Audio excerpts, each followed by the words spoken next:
दोस्तों, क्या आपने कभी सोचा है धरती के नीचे कितने राज छुपे हो सकते हैं? सदियों पुराने सोने के सिक्के, अनमोल जवाहरात या शायद वो कहानियां जो वक्त के साथ मिट्टी में दफन हो गईं। हिंदुस्तान जो कभी सोने की चिड़िया कहलाता था, वो अपनी दौलत और विरासत के लिए दुनिया भर में मशहूर रहा। मगर हर दौलतमंद देश के साथ लूट, राजनीति और छुपाए गए खजाने की एक कहानी जुड़ी होती है। सदियों तक यहाँ मुगलों ने शान से राज किया, अंग्रेजों ने चतुराई से लूटा और फिर कुछ ऐसे भी राज उजागर हुए जो सिर्फ अफवाहों तक सिमट गए। ऐसे ही एक छुपे खजाने की कहानी जुड़ी है राजस्थान के जयगढ़ किले से, जिसे तलाशने के लिए इमरजेंसी के दौरान पुलिस, सेना और सरकार ने अपनी ताकत लगा दी थी। इस खजाने की तलाश सिर्फ एक दौलत की कहानी नहीं थी, बल्कि एक राजनीतिक समीकरण भी था। पाकिस्तान के प्रधानमंत्री ने भारत से हिस्सा मांगा, मगर जवाब आया, ना तो ये खजाना मिला है और ना ही आपका इस पर हक है। 5 महीने तक ये तलाश चली, लेकिन सच क्या है? तो दोस्तों, आज की इस वीडियो में हम जानेंगे कि क्या सच में जयगढ़ किले के नीचे एक छुपा खजाना था। ये कहानी शुरू कहां से होती है और सरकार ने इसे क्यों दबा दिया, और क्या ये सिर्फ एक अफवाह थी या सच में भारत की मिट्टी एक बड़े राज को छुपा रही है? तो चलिए वीडियो को शुरू करते हैं। दोस्तों, ये कहानी उस दौर की है जब हिंदुस्तान पर मुगल हुकूमत करते थे। अकबर बादशाह का दरबार सोने चांदी से सजा था और उसके 9 रत्न सल्तनत के स्तंभ थे। इन्हीं में एक था राजा मान सिंह, अकबर का विश्वसनीय सेनापति, जिनका नाम बहादुरी और जीत का प्रतीक था। अकबर ने राजा मान सिंह को मुगल सल्तनत का विस्तार करने की जिम्मेदारी दी। बदले में जो भी दौलत, सोना या जवाहरात मिलते, वो उनका हिस्सा होते। मान सिंह ने एक के बाद एक राज्य फतेह किए, मुगल खजाने को भर दिया और अकबर का दरबार और शानदार होता गया। उनकी तलवार हर जंग में जीत का परचम लहराती रही। ये दौर सालों तक चला, जंग, जीत और दौलत का एक अनवरत सिलसिला जो मुगल इतिहास का एक सुनहरा हिस्सा बन गया। लेकिन ये कहानी एक नए मोड़ पर तब आ गई जब अकबर बादशाह ने राजा मान सिंह को अफगानिस्तान भेजा। वहाँ के कबीले अपनी सरदारी जमाए बैठे थे, मुगल हुकूमत को स्वीकारना नहीं चाहते थे। ये एक कठिन चुनौती थी, एक ऐसी जगह जहां हर पत्थर के पीछे एक सिपाही छुपा था और हर योद्धा अपनी मिट्टी के लिए जान देने को तैयार था। राजा मान सिंह अपनी सेना के साथ अफगानिस्तान पहुंचे। वहां के कबीले के सरदारों से भयानक जंग छिड़ गई। ये सिर्फ मुगल सल्तनत का विस्तार करने की लड़ाई नहीं थी, बल्कि एक पुराना हिसाब चुकाने का भी मौका था। बीरबल, जो अकबर के सबसे समझदार और प्रिय रत्न थे, वो अफगानिस्तान में यूसुफजाई कबीले के हाथों शहीद हो गए थे। ये अकबर के दिल पर एक गहरी चोट थी, जिसका बदला लेना जरूरी था। राजा मान सिंह ने यूसुफजाई कबीले पर सीधा हमला किया। दिन रात चली इस जंग में मुगल सेना और अफगानिस्तान के योद्धा आपस में टकराए। हर मोड़ पर मौत छुपी थी, लेकिन मान सिंह की चतुराई और सेना की ताकत ने मुगलों को जीत दिला दी। यूसुफजाई सरदार को मार गिराया गया और बीरबल की मौत का बदला ले लिया गया। अकबर का मुगल परचम अफगानिस्तान की सरजमी पर लहराने लगा। यहाँ से असली कहानी शुरू होती है। जंग के बाद राजा मान सिंह और उनके सैनिकों ने वहाँ के कबीले के सरदारों के पास मौजूद बेशुमार सोना अपने कब्जे में ले लिया। ये कोई छोटा मोटा खजाना नहीं था। कहते हैं कि यह कई टन सोना था, एक ऐसी दौलत जो आंखों को चौंधिया दे और दिल को लुभा ले। यह वह खजाना था जो शायद अफगान कबीले के सरदारों ने सदियों से जमा किया था। सोने के सिक्के, जवाहरात और वह धन जो एक सल्तनत को चलाने के लिए काफी था। राजा मान सिंह इस खजाने को लेकर वापस हिंदुस्तान आए, लेकिन इस बार उन्होंने एक ऐसा फैसला लिया जो शायद अकबर के लिए भी हैरानी का सबब होता। उन्होंने इस खजाने के बारे में अकबर को नहीं बताया। यह खजाना इतना बड़ा था कि शायद राजा मान सिंह को लगा कि इसे सल्तनत के साथ बांटना जरूरी नहीं। उन्होंने इसे छुपाकर आमेर के किले में दफन कर दिया। वह किला जो राजस्थान की धरती पर अपनी शान से खड़ा था। आमेर का किला एक मजबूत गढ़ था, जहां राजा मान सिंह अपनी ताकत और सुरक्षा का प्रतीक देखते थे। इस खजाने को उन्होंने गुप्त रूप से वहीं छुपा दिया और किसी को भनक नहीं लगी, न दरबार को और न ही अकबर को। यह खजाना सदियों तक वहीं छुपा रहा, धरती के नीचे, किले की दीवारों के पीछे। लेकिन हर राज का एक दिन सामने आना मुकद्दर होता है। इस खजाने का पहला जिक्र एक अरबी किताब हफ्ते जिस्म ए आमेरी में मिलता है, जिसका मतलब है आमेर के 7 खजाने। इस किताब में लिखा था कि राजा मान सिंह ने अफगानिस्तान से यह खजाना लाया और आमेर के किले में छुपाया। यह किताब शायद उस दौर में किसी अरब लेखक ने लिखी थी जो मुगल दरबार के करीब था। इस किताब की चर्चा ने बाद में जोर पकड़ा और लोगों के कानों तक यह बात पहुंची और उन्हें लगा कि यह सिर्फ अफवाह नहीं, बल्कि इसके पीछे कोई गहरा सच है। जैसे जैसे मुगल दौर कमजोर पड़ा, नए हाकिम उभरने लगे। फिर आए अंग्रेज जो हिंदुस्तान की दौलत अपने हाथ में लेना चाहते थे। उन तक भी आमेर के छुपे खजाने की बात पहुंची। कहते हैं कि यह खजाना जयगढ़ किले की विशाल पानी की टंकियों में छुपाया गया था, या शायद यह सिर्फ एक अफवाह थी। अंग्रेजों ने इस खजाने की तलाश की, किले की दीवारें खोदी, टंकियों के आसपास ढूंढा, लेकिन उन्हें कुछ हाथ नहीं लगा। वो हिंदुस्तान की बहुत सी दौलत लूट ले गए, लेकिन जयगढ़ का यह राज्य उनसे बचा रहा। समय बीता, मुगल दौर खत्म हुआ, अंग्रेज भी चले गए और 1947 में भारत आजाद हो गया। लेकिन यह कहानी अब भी जिंदा थी, लोगों के बीच एक अफवाह, एक रहस्य जो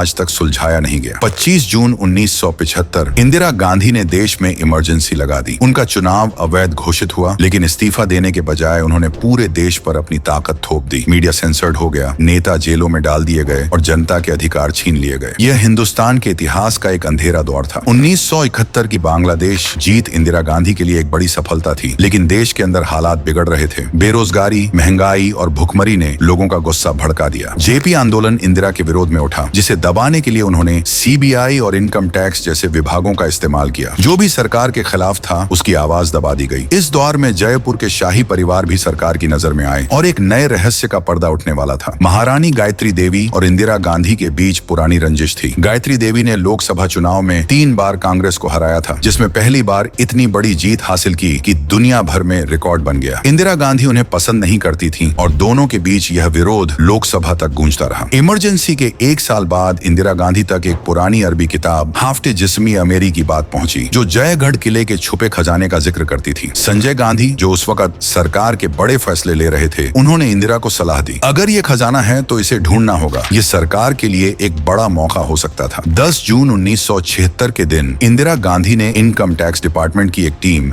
जयगढ़ किले भेजी। इमरजेंसी चल रही थी और गायत्री देवी को पहले ही गिरफ्तार किया जा चुका था। उन पर इल्जाम था कि उन्होंने फॉरेन करेंसी के साथ गैर कानूनी काम किया और यह इल्जाम लगाकर उन्हें जेल में डाल दिया गया। लेकिन यह सिर्फ शुरुआत थी। इनकम टैक्स टीम के साथ पुलिस और आर्मी भी जयगढ़ किले पहुंची। यह तलाश कोई छोटी मोटी बात नहीं थी। 3 बड़े डिपार्टमेंट्स एक साथ एक खजाने को ढूंढने में लग गए। खबर तेजी से फैली कि यह राजा मान सिंह के उस गुप्त खजाने की तलाश है जो सदियों से छुपा था। जयगढ़ किला एक मजबूत और सुरक्षित गढ़ था, लेकिन जून 1976 से नवंबर 1976 तक यह एक जंग का मैदान बन गया। पुलिस, आर्मी और इनकम टैक्स के अफसर हर कोने की तलाश लेने लगे। 5 महीने तक खुदाई चली और अफवाहें तेजी से फैलने लगी। कहा गया कि संजय और इंदिरा गांधी इस खजाने को अपने कब्जे में लेना चाहते हैं। आर्मी के हेलीकॉप्टर किले पर उतरते संजय गांधी खुद चॉपर से जयगढ़ पहुंचे और लोगों ने समझा कि खजाना मिल गया। खुदाई से किला तबाह हो गया, दीवारें टूट गईं, लेकिन खजाना नहीं मिला। कर्फ्यू लगा दिया गया और सरकार ने धमकी दी कि जो भी किले के पास दिखा, गोली मार दी जाएगी। इमरजेंसी के दौर में कोई सवाल नहीं उठा सकता था, लेकिन लोगों का शक बढ़ता गया कि क्या सरकार ने खजाना हासिल कर लिया। तलाश के बीच एक सवाल उठा, अगर राजा मान सिंह ने खजाना आमेर के किले में दफन किया था, तो जयगढ़ किले में क्यों ढूंढा जा रहा था? इस सवाल का जवाब एक पुराने राज में छुपा था। राजा मान सिंह द्वितीय ने 1606 में जयगढ़ किला बनवाया था। यह किला आमेर के करीब था और इसकी एक खासियत थी। कहते हैं कि जयगढ़ किले में एक सुरंग थी जो 1592 में बने आमेर किले तक जाती थी। आमेर का किला राजा मान सिंह का घर था, जहां उन्होंने अपना खजाना छुपाया था। लेकिन जयगढ़ का किला एक सुरक्षित स्थान था, जहां से वो सुरंग के जरिए आमेर तक जा सकते थे। जब ये बात सामने आई तो तलाश का रुख बदला। इंदिरा गांधी के आदेश पर टीम ने जयगढ़ किले में खुदाई जारी रखी, लेकिन असली ध्यान उस सुरंग पर था जो आमेर तक जाती थी। कहते हैं कि खजाना आमेर में छुपाया गया था और जयगढ़ से सिर्फ उस तक पहुंचने का एक रास्ता था। इस सुरंग की बात जब लोगों तक पहुंची तो अफवाहें और बढ़ गईं। लोगों ने कहा कि सरकार आमेर के खजाने को निकालने के लिए जयगढ़ को खोद रही है। इसी दौरान कहानी में एक दिलचस्प मोड़ आता है। 11 अगस्त 1976 पाकिस्तान के पीएम जुल्फिकार अली भुट्टो ने इंदिरा गांधी को लेटर लिखा कि अगर जयगढ़ किले का खजाना मुगल दौर का है तो पाकिस्तान का भी उस पर हक बनता है। उनका तर्क था कि 1947 के बंटवारे से पहले का खजाना दोनों देशों में बांटना चाहिए। यह मुद्दा इंटरनेशनल लेवल तक पहुंच गया। कर्फ्यू, पुलिस,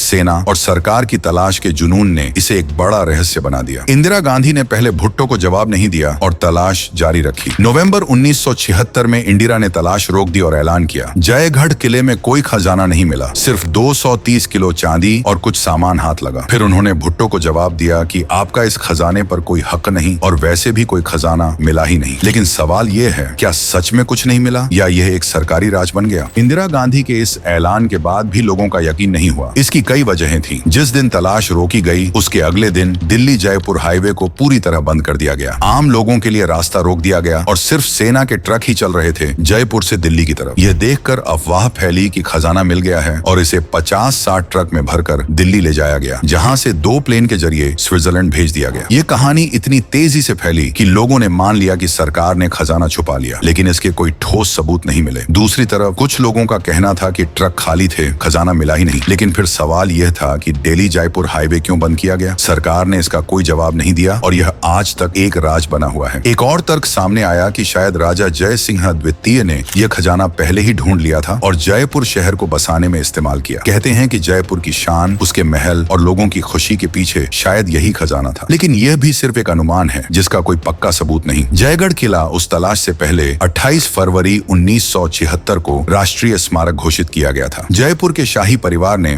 इसका विरोध किया, लेकिन इमरजेंसी के दौर में उनकी आवाज दबा दी गई। फिर 1992 में यह किला शाही परिवार को वापस मिला, जिसे ब्रिगेडियर भवानी सिंह ने एक चैरिटेबल ट्रस्ट में बदल दिया और 1993 से यह आम लोगों के लिए खोल दिया गया। गायत्री देवी, जो इमरजेंसी में जेल से छूट चुकी थी, उन्होंने कहा कि यह तलाश इंदिरा गांधी की रंजिश का हिस्सा थी, लेकिन खजाने के बारे में उन्होंने चुप्पी साधी। पाकिस्तान का लेटर, इंदिरा का जवाब और 5 महीने की तलाश के दस्तावेज आज भी मौजूद हैं। यह सबूत है कि यह सिर्फ एक अफवाह नहीं थी, लेकिन खजाना मिला या नहीं, वह कहाँ गया, यह आज भी एक गूंजता रहस्य है। क्या वह सदियों का सोना अब भी धरती के नीचे छुपा है? क्या वे ट्रक सचमुच खजाने से भरे थे या खाली? क्या वे प्लेन स्विट्जरलैंड गए या यह सिर्फ एक बनाई हुई कहानी थी? ये सवाल आज भी जिंदा है और शायद कभी जवाब न मिले। दोस्तों, जयगढ़ के खजाने की यह कहानी एक रहस्य की तरह है, जो सदियों पहले शुरू हुआ, इमरजेंसी तक आया और आज भी अधूरा है। यह सिर्फ दौलत की बात नहीं है, यह ताकत, रंजिश और इंसान के लालच की कहानी है। धरती के नीचे छुपा यह खजाना शायद एक दिन सामने आए या हमेशा के लिए छुपा रहे, लेकिन इसकी गूंज, यह रहस्य हमें सोचने पर मजबूर करता है कि सच क्या है और जो छुपा है वह कहाँ है। आपका इसके बारे में क्या मानना है? कमेंट करके बताइए। वीडियो को लाइक और शेयर कर देना और ऐसी ही इंटरेस्टिंग और दिमाग हिला देने वाली वीडियोस देखनी है तो हमारे चैनल को सब्सक्राइब भी कर देना। Thanks for watching.